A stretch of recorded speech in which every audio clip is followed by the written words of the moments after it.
Я приветствую вас, дорогие друзья, уважаемые гости и подписчики моего канала. Снежана Егорова, как всегда, по пятницам. Снежана, приветствую вас. Здравствуйте, Александр, здравствуйте, друзья. Снежана, начать наш разговор я хотел бы с нетипичного. Мы как-то так вот никогда не начинаем этот разговор с подобных сообщений, но это ведь тоже признак определенный, да, определенных перемен. Старобельск, неподконтрольная Киеву часть Луганской области, российская ЛНР, районный центр, удар по колледжу. Сообщают о 4 погибших, дети могут быть под завалами, это с 14 до 18 лет.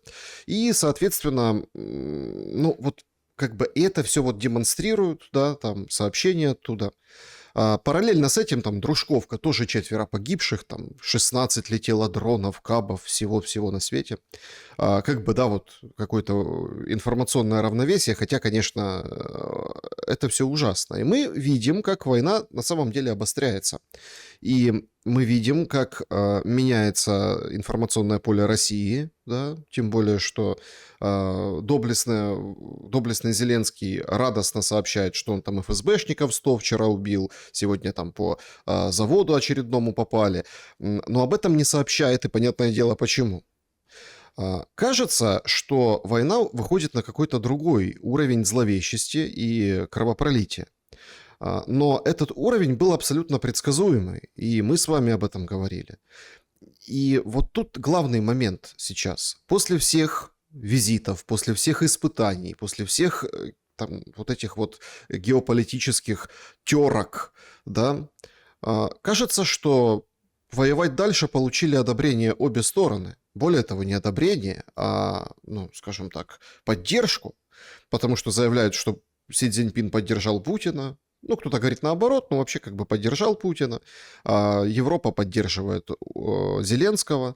Зеленский пытается расширить эту зону как бы своего конфликта. Говорит, вот, напряжение, дайте еще денег. Белорусы сейчас атакуют. Лукашенко им говорит, да сейчас я приеду, давай. Хочешь в любой точке Украины, хочешь в любой точке Беларуси. Обсудим наши отношения. Хамский выпад со стороны офиса президента. Ну и Зеленский, который говорит, я ударю превентивно. Это означает, что ареал войны будет расширяться. Но что это несет в этой страшной смертоносной режиссуре? Но в первую очередь это несет дополнительные страдания людей простых и смерти. Но, безусловно, в первую очередь мы обязаны просто высказать соболезнования всем тем, кто потеряли своих детей. И ужас заключается в том, что будут страдать дети, Саша. Не только вот прямая непосредственная смерть от удара, от ракеты, от того, что горит небо, и ты никогда не можешь быть спокоен, а еще и потеря нормальной жизни для детей. Вы понимаете, что детство бывает один раз в жизни только. И только мы, вот советские дети и постсоветские дети, можем сказать, что такое счастливое детство. Когда ты не сидишь в подвале, когда не гудит там какой-нибудь дрон или шахед или еще что-то над твоей головой, не летит ракета, когда ты просто идешь по улице, играешь на детской площадке, когда ты счастлив, и твоя главная задача просто учиться в школе, читать книжки, приносить хорошие оценки из школы. Но вот у наших детей, получается, и внуков, к сожалению, это детство отобрали. Почему, например, я долгие годы не могла спокойно спать и как заведенная ходила на каналы украинские и все время апеллируя к сознанию взрослых людей, женщин, мужчин, стариков, там, людей, у которых есть дети и внуки, говорила, люди, остановитесь, остановитесь. Война – это не игра. Война – это смерть, это кровь, разрушение, гробы. И ты никогда не знаешь, где и когда тебя застанет эта война. Вот эти вот дети, которые пошли учиться в новой своей республике, якобы освобожденной от нацизма, ну, то есть они, по большому счету, еще вчера строили планы на свою жизнь, а сегодня их родители вынуждены будут их хоронить. Саша, это трагедия страшнейшая. И то, о чем я говорю уже долгие годы, это долбанный черт, конченное существо. Это исчадие ада, Зеленский. Он планирует, точнее, его хозяева, все те, кто стоит за ним, вы знаете, он официальный шут британской короны. То есть он абсолютно напрямую служит британской королевской семье и всем тем силам, которые стоят за ними. Сити, Ротшильды и прочие финансовые и промышленные капиталы, для которых люди – это биомусор, а в особенности славянские люди, которых они считают людьми третьего сорта, практически скотом, понимаете? То есть, когда они приходили 100 лет тому назад, и их орудием в их руках был Гитлер и его армия, фашистская, германская армия, они абсолютно четко выстраивали планы уничтожения этого населения на этой территории. Они расширяли сферу своего влияния и свое жизненное пространство. И тогда возникла геополитика, как нацистская идеология, уничтожение автохтонного населения, захват территорий, захват ресурсов в своих собственных интересах. Они спустя 100 лет пришли вновь, но теперь в их руках реинкарнация Гитлера – это Зеленский. Вот этот, казалось бы, абсолютно безобидный, веселый, наш парень из нашего криворожского двора. И это по сей день, пока люди не увидят его истинное лицо и не поймут, что он делает, что ему абсолютно плевать на этих людей, ему абсолютно плевать на эту землю, ему абсолютно плевать на эти смерти, на кровь людей, которая льется рекой, потому что он уже переступил все человеческие красные, черные, зеленые и фиолетовые линии. Он находится за пределами человеческого понимания. Это исчадие ада. И я уже говорю, много лет, можно так сказать, что Зеленский поставлен сюда с единственной целью развязать на территории всей Украины огромную, большую, кровопролитную, горячую войну между Россией большой и между Европой, которую подталкивает со спины, как говорится, толкает в эту топку войны британская корона. И это абсолютный факт, который люди просто увидят по мере того, как война будет к ним приближаться. То есть вместо того, чтобы поверить на слово, осознать, понять, я не знаю, углубиться в исторические корни, провести аналогии, объединиться вообще и выдавить этого черта долбаного, конченого из своего пространства. Люди верят ему, дают ему мандат, поддерживают его, участвуют в этих его преступлениях тем, что они поддерживают вот этот вот фашистский режим, устраивают этот концлагерь, работают на него надзирателями, там, я не знаю, кем еще, оружие клепают, деньги зарабатывают на войне и на смертях, пристроились с двух сторон уже к этим военным, как говорится, рельсам. То есть люди сами собственными руками клепают себе смерть, и потом удивляются вообще, почему погибают с двух сторон женщины, дети, старики, почему разрушаются города и остается пепелище. Саша, что сказать? Это катастрофа. Белорусы под угрозой расширения войны? Но, послушайте, Александр Григорьевич абсолютно четко сказал, что, ребята, мира не будет, готовимся к войне. А для чего он вообще попросил и разместил на своей территории ядерное оружие? А для чего он, в принципе, пытается каким-то образом все время остановить этот конфликт? Сколько Лукашенко приложил усилий вот на протяжении даже того времени, пока мы с вами, Саша, это обсуждаем. Сколько раз он делал заявления, сколько раз он обращался. Володя, сынок, мы же твои, мы же родные, иди к нам, мы с тобой поговорим, мы решим, простим и, как говорится, сядем, обсудим, порешаем. Нет, черт абсолютно на другой стороне. К кому он обращается? К кому? Это, знаешь, глаз вопиющего в пустыне. Понятное дело, что Лукашенко, как раз памятуя и белорусский народ, то, что произошло, как вообще стерли Белоруссию полностью во время Второй мировой войны, просто стерли с лица земли, сожгли, просто одни только стояли вот эти вот трубы, понимаешь, от сел. Людей просто уничтожали, вешали, жгли, понимаешь, деревнями целыми. Вот Белоруссия единственная, наверное, в здравом уме под руководством Лукашенко помнит этот урок истории и не хочет его повторить со своими сейчас живыми женщинами, детьми, стариками, городами этими прекрасными, чистыми, замечательными, с вот этим обществом абсолютно солидарным, реальным, единственным, Саша, единственным живым осколком солидарного советского общества. Это то, как могла трансформироваться наша огромная страна в процессе вот этих вот десятилетий, когда пришли технологии, когда открылись границы, и там возникли какие-то новые вариации, как жить в этом мире и дружить. Это единственный пример вообще действительно солидарного общества. И, конечно, Лукашенко не хочет, чтобы его это зацепило. Он не хочет, чтобы на территории Белоруссии было поле боя, поле брани, и, естественно, там будут и герои, которые будут жизнь свою укладывать асфальтоукладчикам. Но сколько крови будет пролито, сколько вообще трагедий будет, сколько смертей, сколько вообще судеб разрушенных. Естественно, никто этого не хочет, потому что славянское пространство, оно не выдержит еще одного такого удара, который был 100 лет тому назад уже практически. Потому что 27 миллионов жертв за те годы, пока, в принципе, советские люди еще более-менее жили под мирным небом, не смогло восстановиться пространство. Демографически оно не восстановилось. Более того, Лукашенко прекрасно понимает, глядя со стороны, что современная Россия – это тоже не Советский Союз.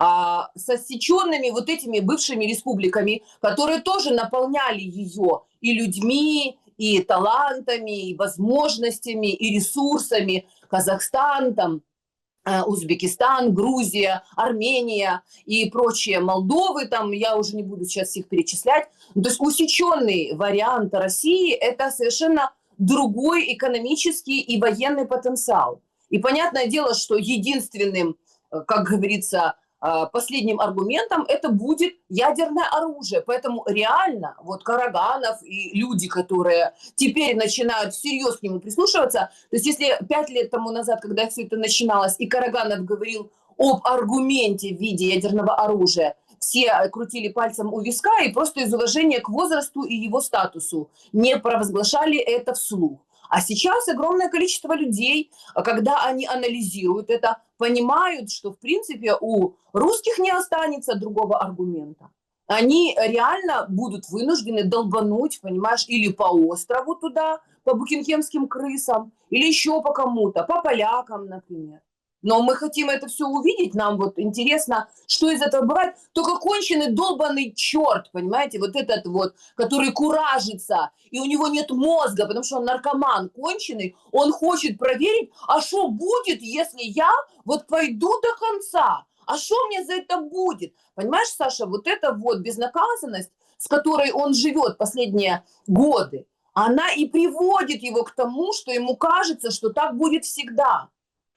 Но я в очередной раз хочу сказать, я это повторяю как мантру, что вместо того, чтобы долбать вообще ядерным оружием по Польше, по Букингемскому дворцу, может быть, пора уже устроить сафари на этого конченого долбаного черта, который вот это все куражится, и на котором замыкается в конечном итоге вся вот эта вот машина смерти, которая раскручивается и раскручивается и раскручивается. То есть, когда это была гнида, как правильно говорил Александр Григорьевич, которую можно было вот так вот пальцем, понимаешь, прищелкнуть. Все говорили, ой, он ничего не решает. Пусть будет, Вовочка, это же так весело. У нас же гибридная война, у нас же война типа смыслов, понимаешь, которую Россия полностью и бесповоротно проигрывала. Потому что у них не было свободных, скажем так, мозгов, которые могли бы высказывать свою позицию в открытом пространстве, давать возможность формироваться какому-то более объемному взгляду на то, что происходит, кроме того, что было в рамках официальной пропаганды. А сейчас, когда гнида уже набрала вес, как говорится, бес набрал свой вес. То есть это уже такой нормальный, хороший демон такой, которого уже надули вот этими аплодисментами, баблом, миллиардами, оружием, и который уже тут рассказывает, понимаешь, пардон, всем Крисам или Мишам, понимаете, куда нужно идти, что нужно делать для того, чтобы Украина продолжала убивать, просто смертоубийство устраивать собственным гражданам. А теперь как вообще от него избавиться?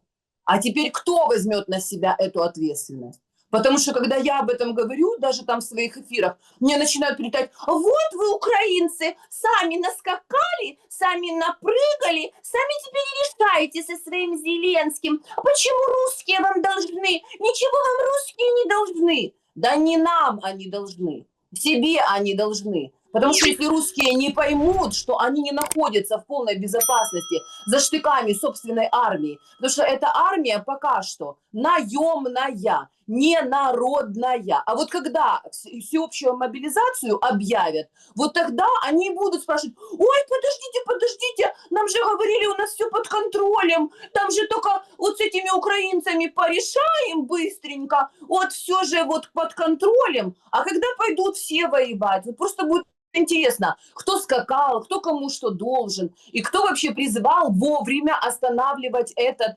поезд смерти, который полностью на всем, как говорится, пару несется в бетонную стену. И главная его задача пробить эту бетонную стену и нанести сокрушительный, смертельный удар, после которого уже подняться не будет никакой возможности. А с учетом того, что Россия, как мы видим по последним событиям, ныряет под крыло к дракону китайскому, то, в принципе, Китаю даже не нужно будет вообще стараться и каким-то образом, ну, грубо говоря, в агрессивной форме получать то, что они получат просто так. Потому что если Россия ослабнет окончательно в этой войне и, как говорится, окажется в стане, ну, по крайней мере, смертельно раненых, нужно будет просто прийти и взять. Это же обезьяна, которая наблюдает за битвой дракона в пустыне, которая придет и возьмет шкуру убитого медведя. Причем она возьмет и российские ресурсы, и европейские рынки. Все возьмет, накроет вот так вот Китай. А все такие: класс, отлично, молодцы, мы все правильно делаем. Точно так же советские люди сидели и думали, что они все правильно делают, точнее, полностью доверяли своему руководству, которое, пользуясь случаем и доверием советского народа, рассказывая им на первых страницах газеты «Правда» про то, как мы стремимся, идем, поем вообще и выполняем, перевыполняем пятилетки, в это время сдавали явки, пароли, адреса, осуществляли сговор в Беловежской пуще и расформировали Советский Союз. И потом в один прекрасный момент все проснулись и типа: как так? У нас была такая хорошая, прекрасная страна. Наши папы, мамы воевали, а мы что? В 90-х вообще погибали от рук бандитов, которые отжимали бизнес, распиливали заводы, выгоняли людей сотнями тысяч на улицу.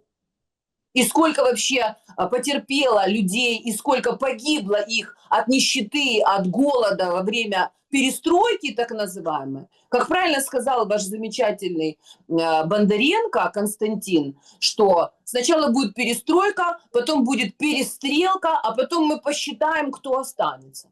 Так мы все, и белорусы, и русские, и украинцы нормальные. Не нужно вообще вот это вот, понимаете, с каждого утюга рассказывать, что на Украине там одни нацисты и фашисты остались. Если бы там были одни нацисты и фашисты, там бы уже все стояли под ружьем.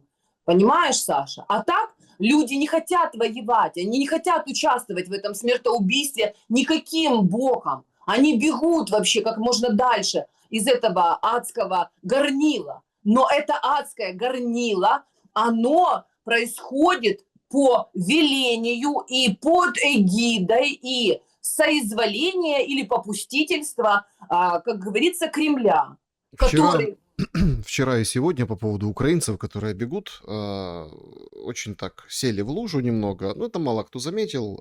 Вот эти каналы, да, или там информационные, ну, в общем, средства массовой информации о том, что украинцев больше вернулось, чем уехало в 26 году.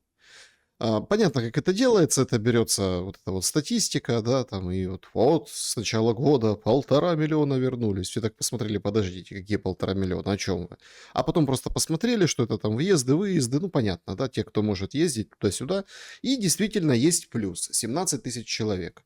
Но когда немножко копнули глубже, посмотрели, что этот плюс, 17 тысяч человек, которыми пополнилась страна Украина, это, как правило, пенсионеры, которые себя не нашли за рубежом, которым сложно, которым тяжело. И понятно почему, да, потому что тут как бы в Украине ты не проживешь на свою пенсию, да, а в то время как в Европе, ну, в общем, это очень сложно. И поэтому поехали, как говорится, доживать. Как это отразится непосредственно на перспективе, пока непонятно. Все говорят, да давайте подождем, там полугодие, там закончится, мы потом посмотрим, приведем статистику. Но нужны победы. Я вообще сейчас смотрю, что очень много, вот Зеленскому очень нужны победы. Зеленскому очень нужно отвлечение внимания. Зеленскому очень нужно какие-то, ну, вот эти вот вещи, да. Вот мы там ударили, мы там вот еще, а вот здесь мы готовы, Лукашенко к нему, так, понимаете? Ну, вот люди здравые, ну, такие плюс-минус адекватные, которые там понимают в войне, они говорят, ребята, ну, во-первых, это все чёс. Никаких солдат Лукашенко не готовит, а если вступает Беларусь в войну, не вступит в войну Польша, там, прибалтийские тигры, не вступят. А у нас появится еще плюс 1000 километров фронта, и какой бы он там ни был, этот фронт, плохой, хороший, там, еще там, воздушный, еще какой-то, это страдание и уничтожение прежде всего теми же дронами, теми же РСЗО, там же просто рукой подать от Киева до границы с Беларусью. Поэтому, то есть это невыгодно. То есть в ведении войны это невыгодно. Но кричать об этом сейчас очень выгодно для того, чтобы встроиться в эту историю. А вот смотрите, там Латвия, нет, Литва разрешила пролетать дроном. А вот смотрите, в Латвии там проблемы, детки тоже сидят в учебных заведениях в подвалах, но тем не менее, все говорят, ну, ребята, ну, воюет Украина, мы должны поддержать, пускай летят эти дроны. Хотя над Эстонией сбили, конечно, румыны эти дроны. Греки вчера открыли рот и сказали, ребята, ну, нельзя, чтобы какой-то дрон с боевой частью, если там круизный лайнер проходит по этой трассе и маршруту, жертв куча, вы что? Высказались ноту протеста Министерства иностранных дел, выходит европейский чиновник и говорит, так, под лавку, Украина асимметрично отвечает России, поэтому терпите. И складывается очень понятная картина. Картина, которая нас готовит вот как раз-таки к этой войне, о которой вы говорите, большой уже, с открытым забралом. Но все равно ведь никто ничего не объявляет никому, понимаете? И даже если будет столкновение с Европой у России, тоже будут вряд ли объявлены какие-то вещи. Там, вот мы объявляем войну, и вот война началась. Все привыкли действовать из-под тишка, ровно потому, что Зеленский, конечно, стал квинтэссенцией и острием вот этой безответственности, но подобные решения не требуют ответственности. А, ну, то есть, если кто-то избегает ответственности и прикрывает эту ответственность, то в России как бы к этому долго идут. Да, то есть надо взять на себя ответственность, взять и ударить там ядеркой или просто по Европе ударить, проверить на зуб НАТО. Я вот хочу на чем сакцентировать внимание наше сейчас. Понимаете, вот мы начали с детей. Слушайте, какой-то страшный вообще хейт идет. Говорят, как так? Дети близко там к фронту, при фронтовых территориях, вот там вот, ну, ближе к ленточке. А этой ленточке может быть плюс 1000 километров, я тоже хочу, чтобы все понимали. Они бегают и разговаривают на русском языке. Ладно, там в тылу где-то разговаривают на русском языке, а то вот же ж война, вот же там Дружковку отбомбили, вот там Краматорск, вот там Славянск, вот это все. Они бегают по-русски разговаривают. Как так? Где родители? И так далее, и так далее. Привезли кости нациста Мельника. Ну, это открыто надо говорить. Ну, тут можно там, конечно, эти все экивоки, там что-то. Вот он там был с нацистами, потом не был, потом вот за Украину Зеленский так вот офис президента и Коновальца хочет привести. Короче, всех выкопать оттуда и привести сюда. Ну, там за могилы надо платить, а родственников не осталось. И как бы государство должно. Хороший повод пропиариться. Но вопрос в том, как перепрошивают Украину и украинцев. И что быстрее закончится, перепрошивка или все-таки война? Как вам видится? Но они же не планируют эту войну заканчивать, Саша. Но есть же голоса этого проекта. Как правильно сказал один мой подписчик, это телесинагога пениса Ильича Гордона, понимаете? Там, в принципе, вот, он как раввин, Рав Пенис, понимаете, он рассказывает всем, что война будет вечной и бесконечной, от слова «бес». Это хороший мальчик из Кривого Рога, Володя. Он все делает правильно, как взрослые дяди ему говорят. Они приезжают вообще где-нибудь откуда-то и говорят 8 лет за антисемитизм. И Вова принимает закон. Они говорят ему, что надо воевать еще 3 года, 5 лет. Вопрос еще не решен. И Вова решает вопрос. Понимаете, вот в чем дело, Саша. Поэтому они планируют полностью уничтожить это автохтонное население.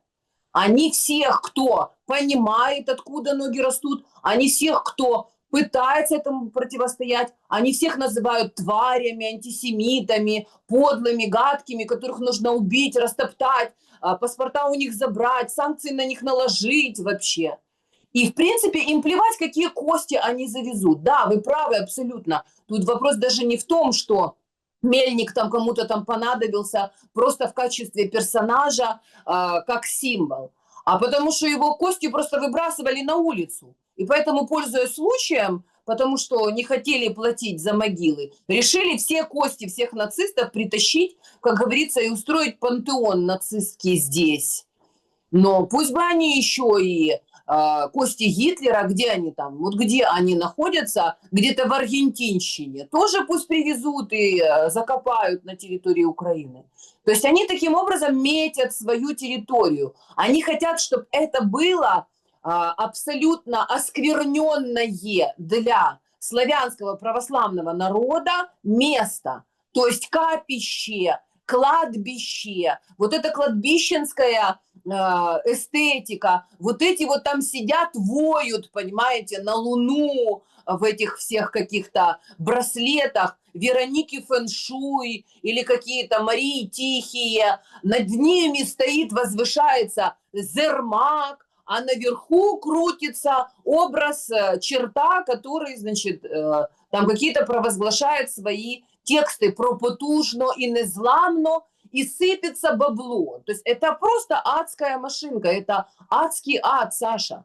Они поклонились сатане. Это чистой воды сатанизм. Когда не жалко детей, когда не жалко истории, когда не жалко предков, когда не жалко памятники, когда все вообще зачищается. Они способны только разрушать, потому что на разрушении они греют руки. Потому что кто-то в песочнице строит замки, понимаете, а кто-то приходит, дожидается, стоит как кусок говна, понимаете, где-то в уголке, потому что его не берут, потому что от него воняет просто этой смертью, понимаете, изо всех мест вообще. И потом, когда кто-то построит что-то и радостно, понимаете, скажет, вот, посмотрите, я построил, плохо, хорошо, неважно, но приложил усилия к созиданию. А тварь потом приходит и ломает это все своими ногами. Причем Пенис Ильич Гордон, он не сидит со своей прибасман на Украине.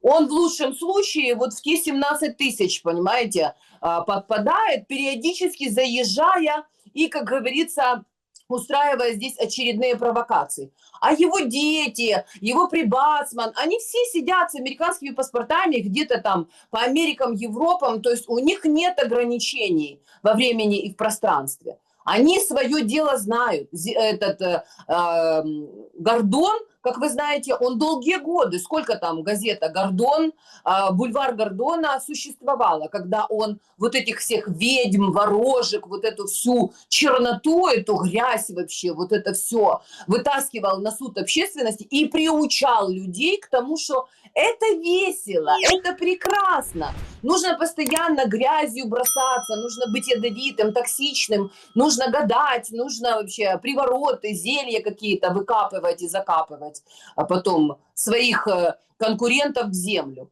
То есть это вот это такая эстетика. И Зеленский – это естественное продолжение этих чертей долбанных, Саша. Просто ужас заключается в том, что они же не только на территории Украины.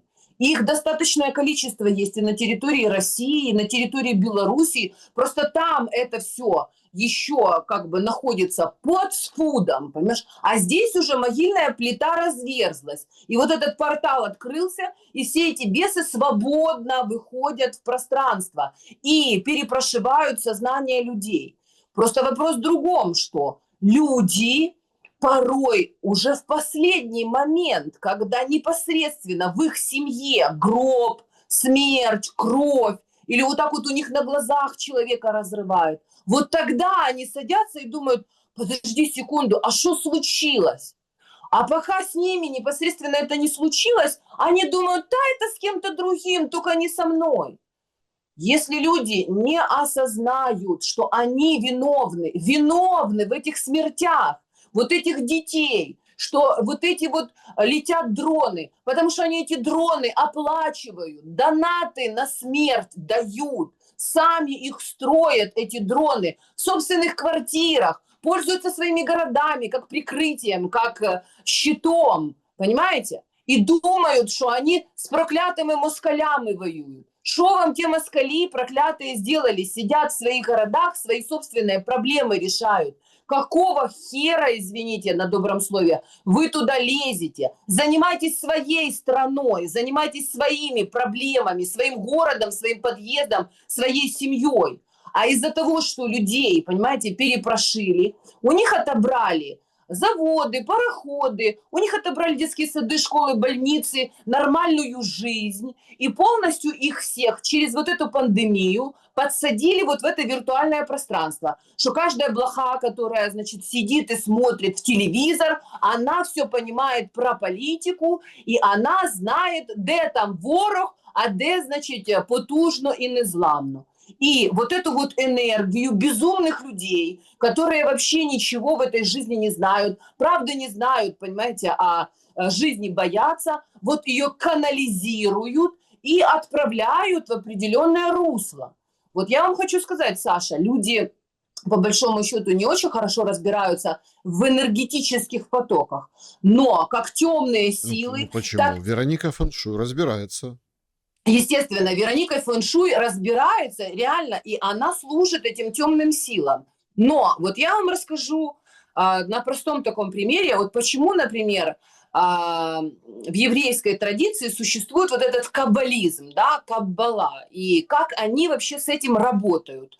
Вот если вы интересовались, сейчас, в особенности в последнее время, очень много появилось каналов, где люди, которые из Советского Союза в детстве там или в более-менее осознанном возрасте переехали в Израиль, репатриировались. И вот они еще получили там запас прочности, да, они там в детский сад, в школу еще походили в Советском Союзе, книжки читали там, где-нибудь в большом городе жили, в Питере или еще где-то. То есть у них осталась вот эта картинка как бы нормального общества. Потом они репатриировались в Израиль и столкнулись совершенно с другой реальностью, с восточной реальностью, там люди разные со всего мира, и в особенности столкнулись с вот этими ортодоксальными сектами, где, в принципе, главная задача женщины – рожать детей просто тупо. Она должна рожать их просто как кошка или как кролик, понимаете, даже не задумываясь о том, как она их будет воспитывать.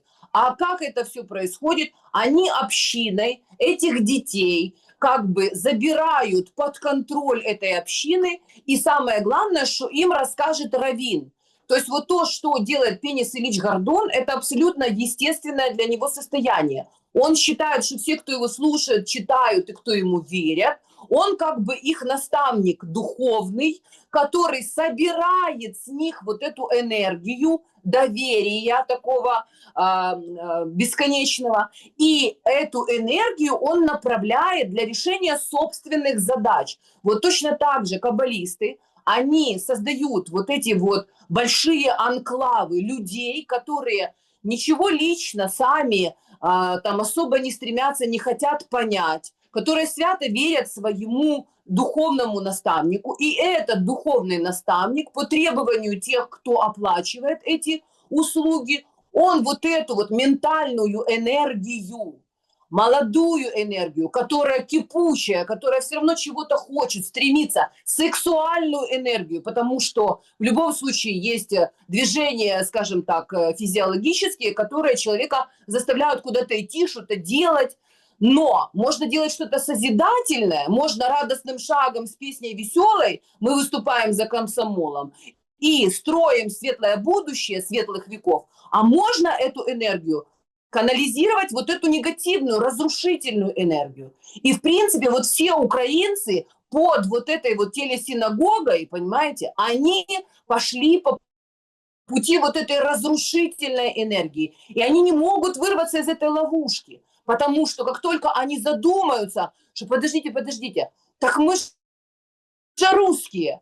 Почему же наши дети говорят на русском языке? Так мы же сами говорим на русском языке. Это же язык нашей матери. Она же нам пела колыбельные сказки, рассказывала. В детский сад мы ходили, и стишки, и песенки мы на русском языке пели. И нашим детям, естественно, мы передаем русский язык, потому что мы русские. Подождите, так ми ж українські, у нас український паспорт. Якщо ми живемо в Україні, маємо балакати виключно українською мовою. І як у нас в Україні може бути маршал Жуков, наш герой, якщо у нас є Мельник, який там зі своєю дружиною Софійкою десь там померли, здохли в Люксембурзі, і нам обов'язково треба їхні кістки притягти і на голову вдягнути. Понимаете, Саша? Это межящичное пространство, где люди потерялись между своим естественным состоянием, физиологией своей, которая полностью прошита вообще исторически, и земля, и еда, и история, и песни, и культура, и воздух, и небо. Все это говорит о том, что мы православные и славяне, и несем на себе этот крест. Но это все вывернули черти с помощью средств массовой информации в политическом абсолютно ключе, вот так вот как перчатку повыворачивали людей, а нету ничего хуже человека, который потерял свою природу, который сам в себе запутался и потерялся. Такие люди, они склонны к аутоагрессии. То есть, когда человек себя нового не принимает, а старого себя он не может использовать в свободном доступе, потому что он пойдет, скажет, дайте мне хлебушка какого-то. А ему скажут, якого такого хлебушка? Ви москвороті прокляті москалі, ідіть звідси, через вас тут війна, ідіть до того Кремля і кажіть своему Путину. Понимаешь, Саша? Вот что происходит, вот в чем беда. И эта беда, ее нужно срочно сворачивать, потому что если люди будут продолжать в том же духе, закреплять вот этот вот неуспех, понимаешь, вот этот вот сатанизм, то в принципе будут и дальше страдать и умирать их дети, а внуки уже не родятся. То есть если твоего ребенка, как говорится, разорвало у тебя на глазах, то откуда же у тебя возьмутся внуки? А твоя жизнь тебе нужна? Важна, если ты казав, нічого, доченька, конечно, ми русские, но в школку ж ти ходиш, ходи туди і балакай там українською, співай пісню про батьки наш Бандера, щоб тільки тебе не чіпали, а так ми собі будемо знати, хто ми такі. А потом постепенно, по чуть-чуть, доченька, сыночек, говорит, мама, так подождите, я уже не русская, я уже вот с ними, меня же вот так вот научили, меня же перепрошили, я хочу жить другой жизнью. И так люди теряют своих детей. Если не физически, то духовно получается этот разрыв этой связи. И вот эти вот потерянные, оторванные, знаешь, как в той песне у Аллочки Борисовночки, Пугачевочки. Я в облака запускаю бумажного змея. Думает змей, что сам он умеет летать. Кажется змею, что в небо умчаться умеет, если сумеет злую нить разорвать, понимаешь? Вот эта вот нить, которая нас связывает, ее рвут по-живому. И это, Саша, как раз дело вот этой вот англичанки, которая гадит. Когда вы говорите, что никто войну не объявляет, никто не действует открыто, все действуют из-под тишка, это стиль, который пираты, которые на протяжении всей истории своего существования занимались тем, что сначала они запускают разведывательные бригады. Добрые дяди и тети в пробковых шлемах приезжают орнитологи. Они орнитологи, они следят за движением воздуха и птиц, понимаете? Они орнитологи, курят сигары, раздают, понимаешь, красивые вещи, смотрят на аборигенов, улыбаются им, строят карты, а потом приезжают в тайное королевское общество и говорят, значит так, живет их такое-то количество, живут вот там и здесь, защитных сооружений нет, оружия там луки, стрелы, мужчин столько-то, женщин столько-то, нам нужно столько-то бабла, вот такое-то количество там бомб, пороха, оружия и кораблей, заходим ночью, убиваем мужиков, насилуем женщин, детей вешаем на пальмах, и, собственно, золото, бриллианты, все наше. Вот так они действуют, вот так они проделали это в 21 веке с образованным, казалось бы, населением, которое является потомками победителей, деды и отцы которых воевали с этим злом.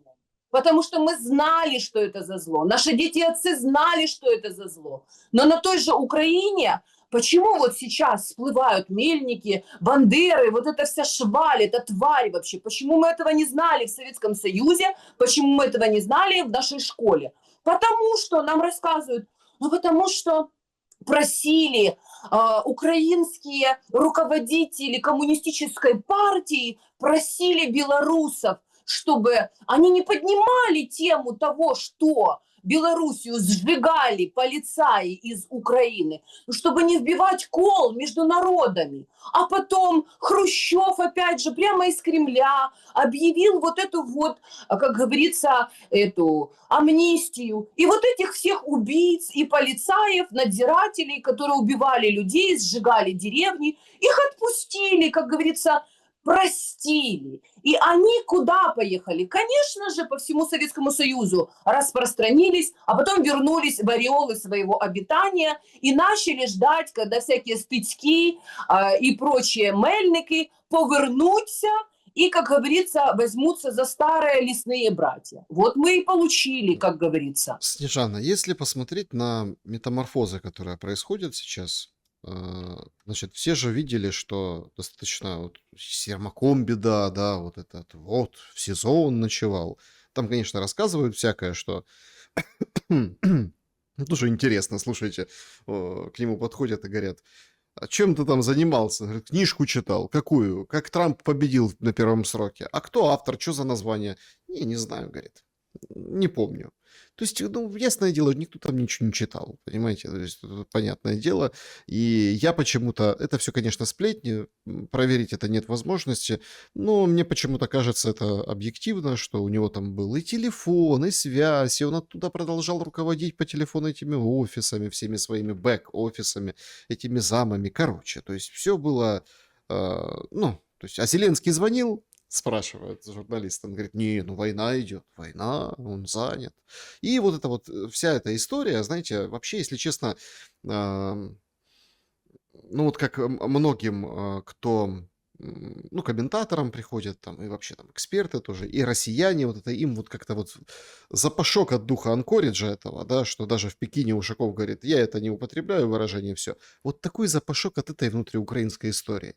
Когда Миндич, а вчера Цукерман к вечеру сообщили, что они подают в суд на Зеленского, выводят его, выталкивают оттуда, понимаете, из этого там набушного пространства, угрозы, коррупции. Они ж его самые близкие, а они вот его подальше, видите, судятся. Зеленский такой, ну, война, вы что? А кто такой Ермак? Да, ну, адвокат какой-то, ну, был когда-то кем-то, вообще никто.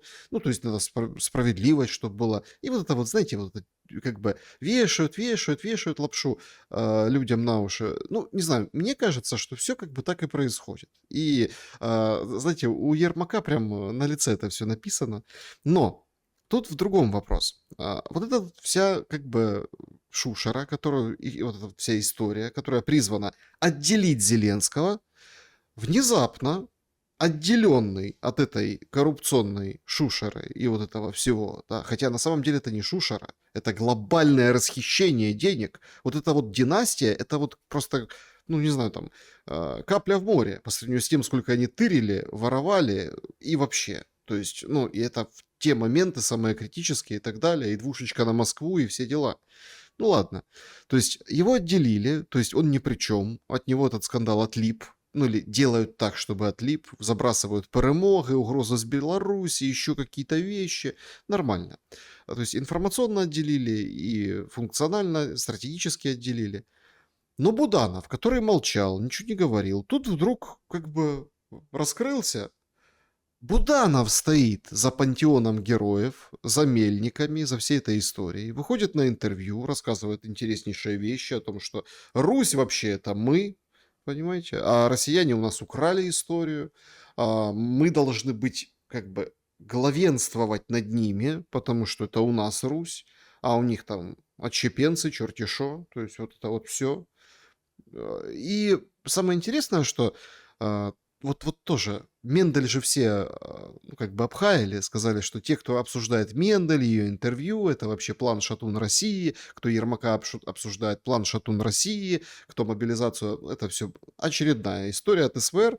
И Буданов открыто, четко, всем, вот прям рассказывает, как они вообще работают. Это, знаете, вот как все поражаются, ну вот есть конспирологи, там тайное мировое правительство, какие-то там рептилоиды, какие-то еще истории, но есть такая как бы деталь, что они обязательно должны давать знаки, то есть они должны проговаривать вот этим людям, что дальше будет. Ну, то есть нельзя вот так брать и делать, ну, типа, само собой. Все равно кто-то должен заранее что-то сказать. Поверить, не поверить, неважно, что-то сказать. Вот так действует и вот эта вот шайка на Банковой сейчас. Выходит и говорит, если людям 40 дней опять-таки 40 дней, понимаете? Тут тоже как-то в православной традиции все понимают, о чем речь. 40 дней рассказывать и давать вот эту информацию, то через 40 дней ну, это устаканится, и все привыкнут и будут считать своим мнением. Это он на этом же интервью, где там про Русь распространялся и так далее, говорил. Что означает политически вот эта метаморфоза Буданова? И удалось ли отделиться Миндичем, ну и вот этим, грубо говоря, ну не знаю, там вот этому носатому окружению от чуть менее, ну тоже, такому же, от такого же Зеленского. Удалось сепарироваться, как вам видится? Ну, смотрите, Буданов — это исключительно окна Авертона. То есть он использует эту технологию, то есть он открывает окна Авертона и смотрит, какое количество народа будет дышать этим, как говорится, отравленным воздухом. Соответственно, если народ это подхватит, понесет, вот видите, мы с вами это обсуждаем там в России, это пообсуждают в Беларуси, начнут обсуждать, где-то там в мире это пообсуждают. Вот уже он канализирует и соберет определенную энергию на себя. То есть он любыми способами пытается привлечь к себе внимание. Неважно, что он говорит, это все будет потом забыто. Самое главное, что это будет связано с его персоной, и таким образом он как бы привлекает к себе энергетические потоки определенные, когда кто-то скажет, да ну, херню, говорит Буданов, а кто-то скажет, нет, может быть, он и прав, а кто-то скажет, вот посмотрите, Буданов, по крайней мере, хотя бы задумывается о таких вопросах. Давайте ему расскажем, давайте объясним, давайте его научим, давайте как-то в него вложимся и, может быть, прорастет. Но я считаю, что все, что связано с этой властью, и все, кто замазан в этой кровавой бойне, все, кто имел отношение к смертям человеческим косвенно или напрямую, это все черти одного порядка. Поэтому все, кто работает с Зеленским, все, кто работает под его крылом, кто работает в рамках и в парадигме вот этого организованной преступной группировки, которые называют государством, но на самом деле это государство-мутант, который пожирает собственных детей и людей. Все эти существа, они недостойны того, чтобы вообще о них говорить. Их всех нужно просто брать и как котят вот этих, понимаете? Хотя я категорически против вообще этого скотского отношения к маленьким котятам, которых топят в кастрюле или там в ведре. Но вот этих реально нужно топить в ведре, потому что это абсолютно гнилое, абсолютно развращенное, порочное, адское семя. Вот этот негативный отбор, который после распада Советского Союза формировал вот эти вот ступени власти украинской, он достиг своего апофигеоза. А что касается Цукермана и Мендича, Саша, так я хочу, чтобы вы сейчас внимательнейшим образом меня послушали. Потому что в данном случае я сейчас выступаю как заслуженный юрист Украины. Вы знаете, что на протяжении долгих лет я была, скажем так, участником процессов, связанных с юридическими вещами, с правовым полем. Я меняла законодательство в сфере семейного права для того, чтобы дать женщинам и детям инструмент защищать себя от агрессии близкого человека. Точнее, это не только касалось женщин, это мог быть любой ответственный родитель, который несет ответственность за детей, а второй неадекватный, это могла быть и женщина. Но в большинстве случаев как раз наоборот, это были мужчины, поэтому тут не имело значения большого, кто именно, женщина или мужчина, тут не в гендере было дело, но в любом случае инструмент дать ответственному родителю защитить себя и своих детей от агрессии близкого лица. Короче говоря, я как человек, который прошел все вот эти этапы от вхождения в это темное пространство, в этот страшный лес, где за каждым деревом стоят чудовища, которые хотят тебя сожрать, поглотить, ограбить и выбросить тебя, превратить тебя в жертву. И человек, который вышел на ту сторону, то есть, по сути, выжившая. Так вот, я вам рассказываю, что делают Цукерман и Мендич. Они льют мельницу на противозаконные, преступные указы Зеленского, которые полностью противоречат Конституции. То есть по Конституции Украины, на которую Зеленский, как вы знаете, наложил в прямом смысле этого слова, он не имеет права, у него нет такого конституционного права издавать личные указы, накладывая санкции на граждан Украины. То есть вы, я и десятки других людей, которых мы лично знаем и не знаем, они пострадали от его произвола. И, соответственно, если Мендич и Цукерман подают в суд кассационный, то есть они могли подавать только лишь в Конституционный суд, потому что это противозаконное антиконституционное действие президента, по сути, совершаемое им должностное преступление. Но они подают в кассационный суд, якобы с целью, чтобы отменили вот этот вот указ, решение по ним непосредственно. Но, как вы знаете, сейчас все суды и вся правовая система, она полностью лежит под Зеленским. Соответственно, они таким образом, вот ловушка такая юридическая, хотят легализировать вот этот вот его противозаконный указ. То есть, когда кассационный суд отказывает Мендичу и Цукерману, по сути, ворам и подельникам Зеленского. И сейчас вы видите, разгоняется волна. То есть люди, которые не понимают, что они делают, они говорят, да ладно, откажите этим ворам, нет, они не должны воспользоваться своим имуществом, их нужно наказать, нужно типа оставить в силе. Это решение Зеленского. И когда кассационный суд им отказывает, они легализируют через судебную систему все абсолютно указы по образу и подобию. То есть это существует прецедент, если им отказывают, И тогда ни вы, ни я, ни Бондаренко, ни еще десятки людей, которые захотели бы каким-то образом получить правосудие через вот эту конченную систему судебную, они по прецеденту уже автоматически будут получать отказ на снятие санкций. Ну, я тут с Вот что вами, они да, я делают. тут с вами согласен, но хотя вот давайте про... Они, понятно, что система лежит там под Банковой, под Зеленской, но судьи не хотят выносить это решение. Вот по характеру, там, ну вот я сужусь, да, там, не говорят, что, ну как, а, там же как, и суд же идет не о том, чтобы отменить, несмотря на там, что суд кассационный, они туда направляют это все, а суд идет, ну, чтобы как бы покажите, какие основания. Читаешь основания, там Филькина грамота, написанная левой пяткой, потому что суд попросил, задним числом, понимаете? Ерунда какая-то. Саша, с точки зрения вообще, с точки зрения всех формальных историй, они вообще идут по беспределу. Для того, чтобы пойти в кассационный суд, они должны пойти в суд первой инстанции. Суд первой инстанции может принять к рассмотрению дела, может им отказать.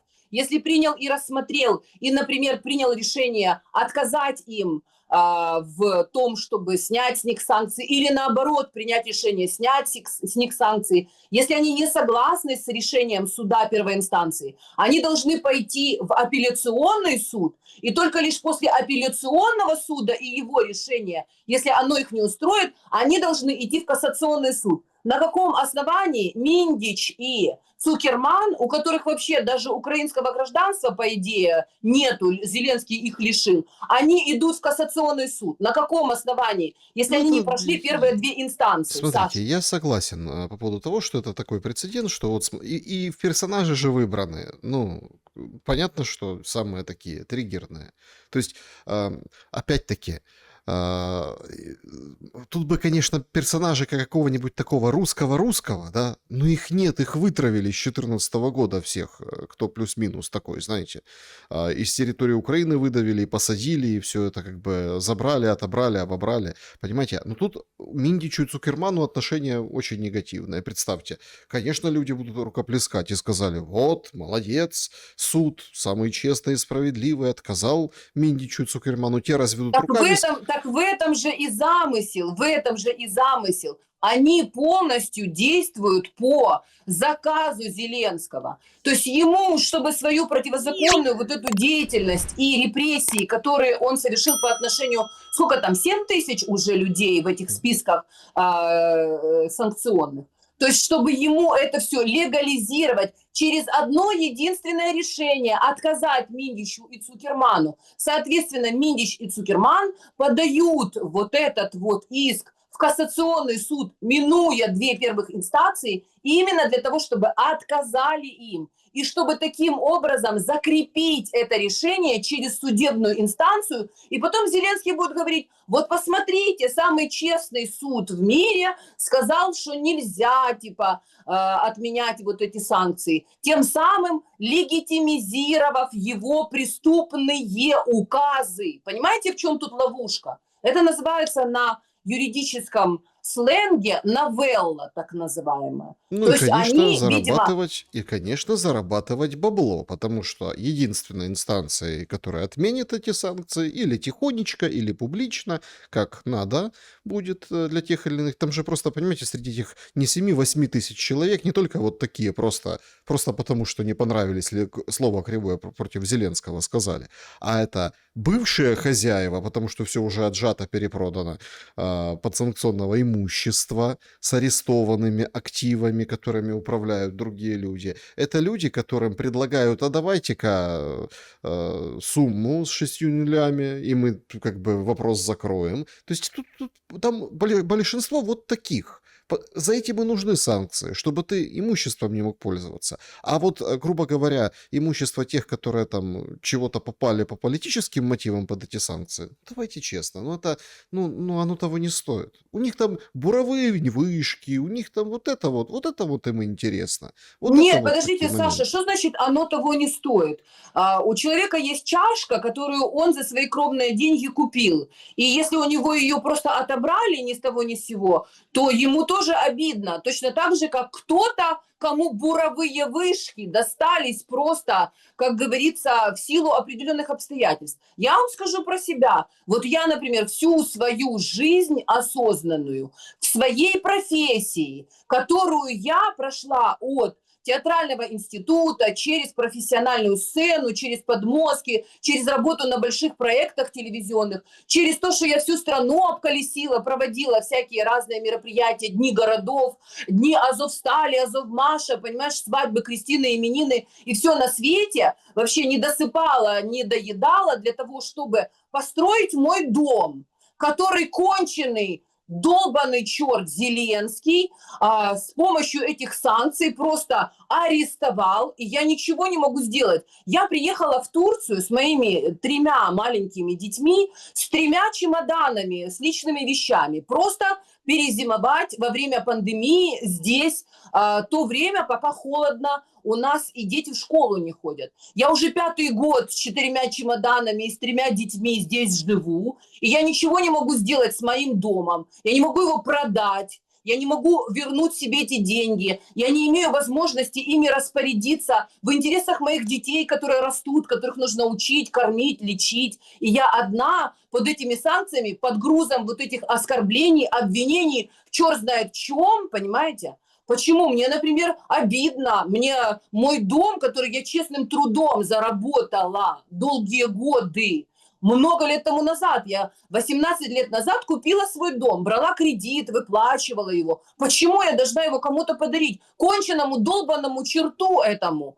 Почему я должна лишить моих детей возможности с помощью этих средств получить образование или еще что-то? Мне не нужна буровая вышка, я ни у кого ничего не крала, понимаете? Я людей не убивала, я не занималась отжимом, никакого бизнеса ни у кого. Но свое имущество я хочу получить. Я хочу его получить, если мне не дают возможности вернуться в нормальную страну, в свою, как говорится, среду обитания. Если там теперь бангладешцы и, как говорится, индусы будут песни петь ача-ача-ача, а я на русском языке говорю и на украинском в лучшем случае, то, в принципе, я должна получить хотя бы сатисфакцию от того, что я всю жизнь работала. То есть же честные люди, которые честно зарабатывали эти деньги. И почему эти честные люди должны это подарить долбанному черту? Чтобы его конченая Лена Скумбрия скупала себе брулики? Кстати, между прочим, где она? Вот недавно прозвучала информация, что она покинула территорию Украины, и причем в бронекапсуле этого самого автомобиля инкассаторов, между прочим. Ну, то есть явно, понимаете, явно что-то грядет, и Зеленский, пользуясь случаем, свое бабло, награбленное и заработанное на крови, развозит и припрятывает. И своих подельников он тоже выводит из-под удара и, как говорится, изображает из них великих, революционеров и оппозиционеров, как сейчас Миндич и Цукерман. А где братья Шефиры? А где в конечном итоге и когда придет в суд опять товарищ Ермак? Вот вообще, вот он выходил, вы помните, из этой платной камеры, которую ему оплатил богатющий, значит, его адвокат, и который сказал, что нормально, нормально он там сидел, и под предводительством спецназа сел в свой мерседесик и благополучно куда-то уехал. А мы увидели, например, у Не, ну него на вчера, ноге, Саша, подождите, мы увидели у него на ноге, например, браслет электронный. конечно, Вы увидели. помните? Вчера была апелляция, они хотели поторговаться, что 140 миллионов много, суд оставил решение без вот этого, он задрал ногу, эротически такой, знаете, эксгибиционизм нижней конечности, приспустил носок, прессе показал свой браслет, сказал, я ни в чем не виноват, буду продолжать защищаться дальше. Ермак ходит, его адвокат Ермака ходит по интервью, говорит какую-то странную как бы дичь и околесицу о том, что ну бывает всякое, ну вот, ну слаб человек, ну взял 100 тысяч долларов, ну что тут уже поделать, ну вот, ну любой может ошибиться. А вообще Вероника Фэншуй, ну смотрите, Ермак одинокий мужчина, ему всегда очень хочется поговорить с женщиной, да, как бы намекая, что, а может, между ними не просто связь клиент и гадалка. То есть, ну, одинокий же, не женатый. Ну что, ну, тут женщина и поговорила, она ему там что-то подсказала по-своему, по-женски. Короче, ересь несет. Поэтому, да, апелляция провалена, 140 уплочено, браслет на ноге. Якобы заявляется, что только по Киеву может перемещаться. Ну, ему-то больше и не надо. А что дальше? Что дальше? Есть какое-то расследование? Будет какое-то судебное заседание? Вот, например, этот Чернышов, он совершенно спокойно тоже вышел под залог и тоже там где-то по Киеву перемещается.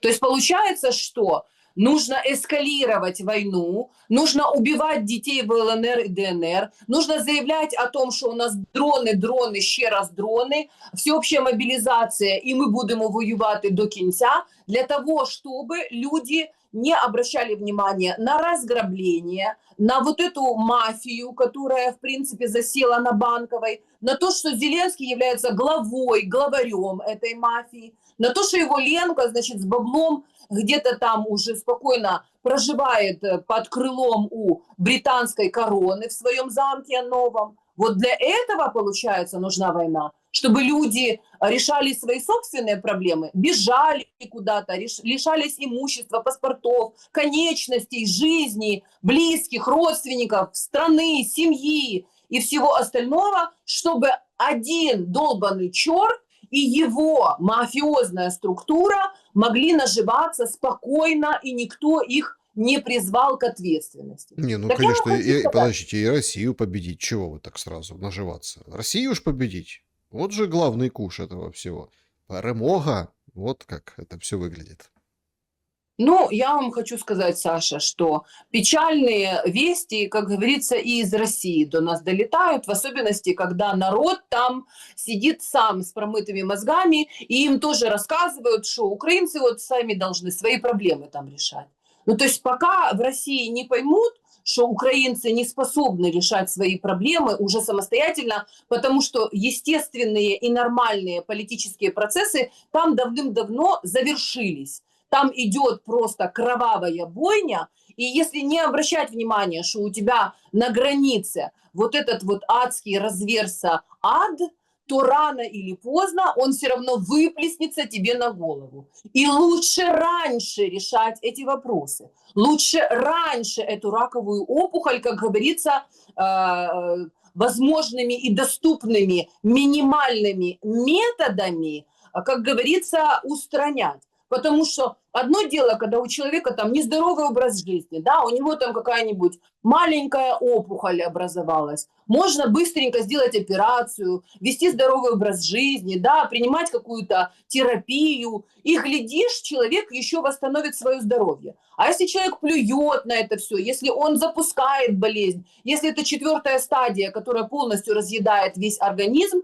то, в принципе, дальше только химиотерапия. То есть если русские, белорусы, я думаю, это прекрасно как раз понимают. Но если российское руководство в Кремле не понимает, насколько мы связаны друг с другом, потому что мы и есть единое пространство, потому что мы от одного корня идем.